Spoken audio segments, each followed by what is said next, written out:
സംസ്ഥാനത്ത് തന്നെ ആദ്യമായിട്ടാണ് ഇങ്ങനെ ഒരു സാഹചര്യം ഉണ്ടാകുന്നത്. സ്വാഭാവികമായിട്ടും കാപ്പ കേസ് പ്രതിയായ ഒരാൾ ഭരണസമിതിയിൽ തുടരുന്നു എന്ന് പറയുന്ന ഒരു നാണക്കേടല്ലേ? രണ്ട് കാര്യം. ഒന്ന്, നിങ്ങൾ മനസ്സിലാക്കേണ്ടതും ഈ വിമർശനം ഉന്നയിക്കുന്നവർ പറയേണ്ടതും കാപ്പ ആക്ട് കേരളത്തിൽ മാത്രമേ ഉള്ളൂ. അതുകൊണ്ട് കേരളത്തിൽ മാത്രമേ ഇങ്ങനൊരു സംഭവം ഉണ്ടാവുകയുള്ളൂ. പിന്നെ വേറൊരു കാര്യം, ഞങ്ങളൊക്കെ തന്നെ ഈ നിൽക്കുന്ന എല്ലാവരും കോർപ്പറേഷനിലിരിക്കുന്ന പല കൗൺസിലർമാരും ഒക്കെ തന്നെ രാഷ്ട്രീയമായി പലതരത്തിലുള്ള സമരങ്ങളിലൊക്കെ പങ്കെടുത്തതിൻ്റെ കേസുകൾ പ്രതികളാണ്. എണ്ണമേറിയും കുറഞ്ഞുമിരിക്കും. ഇപ്പോൾ ഈ പറയുന്ന പലരെക്കാളും കൂടുതൽ കേസ് ഉള്ളവരാണ് ഈ നിൽക്കുന്ന എൻ്റെ ഇടത് വലത് ഭാഗത്ത് നിൽക്കുന്നവരും എൻ്റെ കോർപ്പറേഷനിൽ, തിരുവനന്തപുരം കോർപ്പറേഷനിൽ പ്രവർത്തിക്കുന്ന കൗൺസിലർമാർ ഏറെക്കുറെ പ്രതിപക്ഷത്തും ഭരണപക്ഷത്തൊക്കെ ഉള്ളവരുണ്ട്. അതിൻ്റെയൊക്കെ ഫൈനലി അതിൻ്റെ അഭിപ്രായം പറയേണ്ടത് ബഹുമാനപ്പെട്ട കോടതികളാണ്. അപ്പോൾ ആ സാഹചര്യത്തിൽ മാത്രമേ നമുക്ക് അങ്ങനെയുള്ള പ്രതിപക്ഷം പറയുന്നതനുസരിച്ചുള്ള കാര്യങ്ങൾ പ്രതികരിക്കേണ്ടതായിട്ടുള്ളൂ. പിന്നെ ഞാൻ രാഷ്ട്രീയമായ ഒരു മറുപടി പറഞ്ഞാൽ, തിരുവനന്തപുരം കോർപ്പറേഷൻ്റെ പ്രതിപക്ഷമായിരുന്നപ്പോഴേക്കും ഭരണത്തിലെത്തുന്ന സമയത്തും ഞങ്ങൾ ഏതൊക്കെ തരത്തിലുള്ള സാഹചര്യങ്ങളിലൂടെ ആയിരിക്കും കടന്നു പോകേണ്ടതെന്നുള്ള ഉത്തമ ബോധ്യമുള്ളൊരു ടീമാണ് ഭരണത്തിന് നേതൃത്വം കൊടുക്കുന്നത്. ഞങ്ങൾ ചെയ്തുകൊണ്ടിരിക്കുന്ന കാര്യങ്ങൾ ശക്തമായുള്ള വിയോജിപ്പ് CPM-ൻ്റെ ഭാഗത്തുനിന്ന് ഉണ്ടാകും എന്ന് അറിഞ്ഞുകൊണ്ട് തന്നെയാണ് ചെയ്യുന്നത്. അക്കാര്യങ്ങളിൽ നിന്നും ഒരു ഇഞ്ച് പുറകോട്ട് പോകുന്ന പ്രശ്നമില്ല.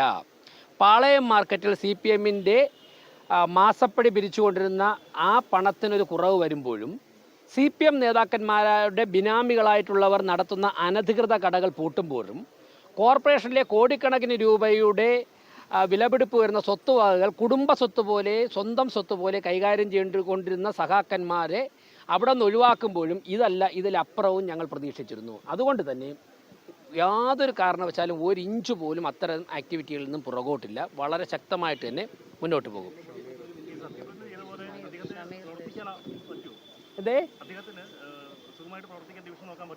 അതായത് ഒരു കൗൺസിലറുടെ അസാന്നിധ്യത്തിൽ അത് പല സാഹചര്യങ്ങളുണ്ടാകാം.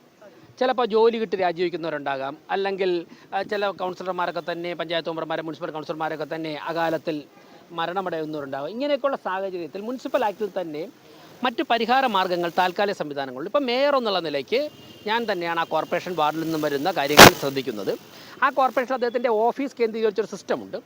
അവിടെ വരികയും ഫൈനലി മേയർ വെരിഫൈ ചെയ്തതിന് ശേഷം അവിടുത്തെ കൃത്യമായിട്ടുള്ള കാര്യങ്ങൾ ഒരു ദിവസം തന്നെ അരമണിക്കൂർ മുതൽ 1 മണിക്കൂർ വരെ ആ വാർഡിലെ രേഖകൾ പരിശോധിക്കാൻ വേണ്ടി, ഇനി മറ്റൊരു വാർഡിലെ കൗൺസിലർക്ക് ഇങ്ങനെ ഒരു അസാന്നിധ്യം വന്നു കഴിഞ്ഞാലും ആ വാർഡിന് വേണ്ടി മേയർ എന്നുള്ള നിലയ്ക്ക് സമയം കൊടുക്കും. ഒരു പക്ഷേ തൊട്ടടുത്തുള്ള സീനിയറായിട്ടുള്ള ഏതെങ്കിലും കൗൺസിലർമാരെ ആ വാർഡുകൾ ഏൽപ്പിക്കുന്ന പതിവ് തിരുവനന്തപുരം കോർപ്പറേഷൻ നേരത്തെ ഉണ്ടായിരുന്നു. അല്ലെങ്കിൽ മേയർ തന്നെ നേരിട്ട് നോക്കും. ആ വാർഡിലെ വികസന കാര്യങ്ങൾക്കോ ജനങ്ങളുടെ ആവശ്യങ്ങൾക്കോ യാതൊരു തരത്തിലുള്ള ഒരു നിമിഷം പോലും ബുദ്ധിമുട്ടുണ്ടാകരുതെന്ന് എഴുതി മേയർ എന്നുള്ള നിലയ്ക്ക് ഞാൻ തന്നെയാണ് ശ്രദ്ധിക്കുന്നത്. പ്രത്യേകിച്ചും ഞാൻ മത്സരിച്ച് ജയിച്ച വാർഡിനോട്, കൊടുങ്ങാനൂർ വാർഡിനോട് ചേർന്ന് ഏറെക്കുറെ അതിർത്തികൾ ഷെയർ ചെയ്യുന്ന വാർഡാണ് വാഴോട്ടുകോണം. അപ്പോൾ എനിക്ക് വളരെ എളുപ്പത്തിൽ നോക്കാൻ സാധിക്കും. അങ്ങനെ ഒരു ബുദ്ധിമുട്ട് വരാതെ കാര്യങ്ങൾ നോക്കുന്നുണ്ട്. ഞാൻ നേരത്തെ പറഞ്ഞല്ലോ, രാഷ്ട്രീയമായി തിരുവനന്തപുരത്തെ ചില മാധ്യമങ്ങളൊക്കെ റിപ്പോർട്ട് ചെയ്യുന്നുണ്ട്. നിങ്ങൾ ഒന്നുകൂടെ അന്വേഷിക്കണം. അവിടെ കഴിഞ്ഞ ദിവസം മാലിന്യം വലിച്ചെറിഞ്ഞ 2 പേരെ പോലീസ് അറസ്റ്റ് ചെയ്തിരുന്നു. അപ്പോൾ 6 പേരെ ആദ്യം അറസ്റ്റ് ചെയ്ത് റിമാൻഡ് ചെയ്തിട്ടുണ്ട്. അതിൽ 2 പേരുടെ രാഷ്ട്രീയ പശ്ചാത്തലം നോക്കണം. അവിടെ ഷമീർ, അദ്ദേഹത്തിന് മറ്റൊരു വിളിപ്പേര് കൂടിയുണ്ട്, അത് ഞാൻ മാധ്യമങ്ങളോട് പറയുന്നില്ല, നിങ്ങൾ അന്വേഷിച്ച് നോക്കിയാൽ മതി. ആ ഷമീർ CPM-ൻ്റെ പ്രവർത്തകനും CPM-ൻ്റെ മുതിർന്ന നേതാക്കന്മാരോടൊപ്പം ഏറ്റവും കൂടുതൽ ആത്മബന്ധം പുലർത്തുന്നയാളും CPM-ൻ്റെ തിരുവനന്തപുരത്തെ ഒരു പ്രമുഖനായ ഏരിയ സെക്രട്ടറിയുടെ സഹചാരിയുമാണ്. അദ്ദേഹമാണ് അനധികൃതമായി മാലിന്യശേഖരണം നടത്തുകയും ആറ്റിലും തോട്ടിലും വലിച്ചെറിയുകയും ചെയ്യുന്നത്. ഈ പ്രവൃത്തികളിൽ നിന്നും ഉൾപ്പെടെ അവർ പിന്മാറണം. ജീവനക്കാരെ ആക്രമിക്കുന്നു. അതിൽ പലരും ഇടതുപക്ഷ യൂണിയനിൽ പോലും പെട്ട ജീവനക്കാരാണ്. അവർ കോർപ്പറേഷൻ ഭരണസമിതിയുമായി ചേർന്ന് നിന്ന് പ്രവർത്തിക്കുന്നു എന്നുള്ളത് കൊണ്ട് അവരെ പോലും ആക്രമിക്കുന്ന സാഹചര്യം ഉണ്ടാകുന്നു. ഈ സാഹചര്യങ്ങൾ ഉൾപ്പെടെ ഞങ്ങൾ തരണം ചെയ്യുന്നുണ്ട്. യാതൊരു സംശയവും വേണ്ട.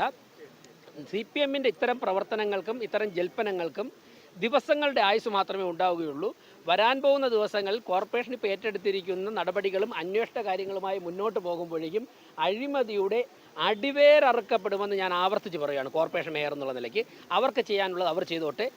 ഞങ്ങളോടൊപ്പം നിന്നുകൊണ്ട് ഞങ്ങൾ മുന്നോട്ട് നമുക്ക് നോക്കാം. നമ്മുടെ മേയർ പൊളിയല്ലേ? പിന്നല്ലാതെ. കേരളത്തിൽ ഇപ്പോൾ ആകെ ഒരു കോർപ്പറേഷൻ മാത്രമേ ഉള്ളൂ എന്ന് തോന്നുന്നു. മാപ്രകളെല്ലാം ഇപ്പോൾ ഈ മേയറുടെ പുറകെയാണ്.